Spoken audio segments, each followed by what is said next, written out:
Hello and welcome to In Good Faith. My name is Austin Ball. I'm one of the producers on the team here. This last week we released our episode on nature and our connection with God. One of the things that I did for this episode is I went around BYU campus and interviewed students about their connection with God and how they practice it through contact or getting out into nature.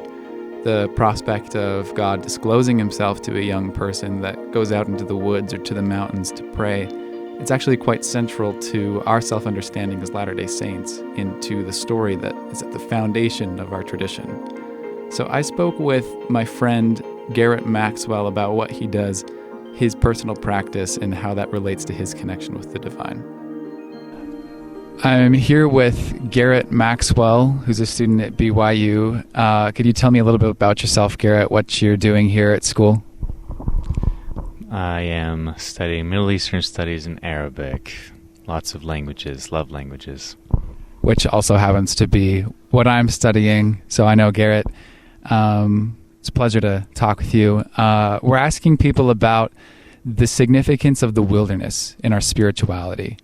And so I wanted to ask you what role that plays in your relationship with God, where you go, and sort of why. So there's three main places that I like to go. The first is to the mountaintops, the second is out into the bare desert, and the third is just under the night sky. And those places do different things for me. For example, I'll just go out under the night sky if I need to kind of squash my ego, right? Because to me the revelation of the night sky is always there and waiting, and I don't need words with it, but it makes me feel the brute force of my finitude and my smallness and insignificance. And to me, that's a revelation that I constantly need. Other times, like I remember as a missionary, I hit this breaking point, and I just told my companion we need to walk to the ocean. And we marched out there, and there was this old decrepit wall that was falling apart, and it descended into the ocean about 30 or 40 feet. And so I just tiptoed my way down this thing and sat there, put my feet in the water, and from that point I had almost a 360-degree view of just ocean. I couldn't see anything behind me. It was just water. And it was in that moment when I got some distinct words that I very much needed. Other times going into the mountains is what I need. And mountains have a long and venerable history of being the place of revelation, from the Mount of Transfiguration to Jabal al-Hira outside of Mecca, Mount Sinai.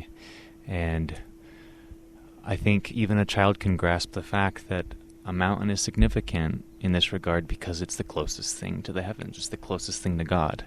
A child can grasp that, an adult can. And that draw is always there for the mountains because, number one, I think you should sweat your way towards revelation. And number two, the closer you can get, the better it is, because why not, I think you're always going to get more I always get more out of that experience when I have to exert a tremendous amount of effort to get there, because all along the way I'm priming myself and preparing myself for whatever comes.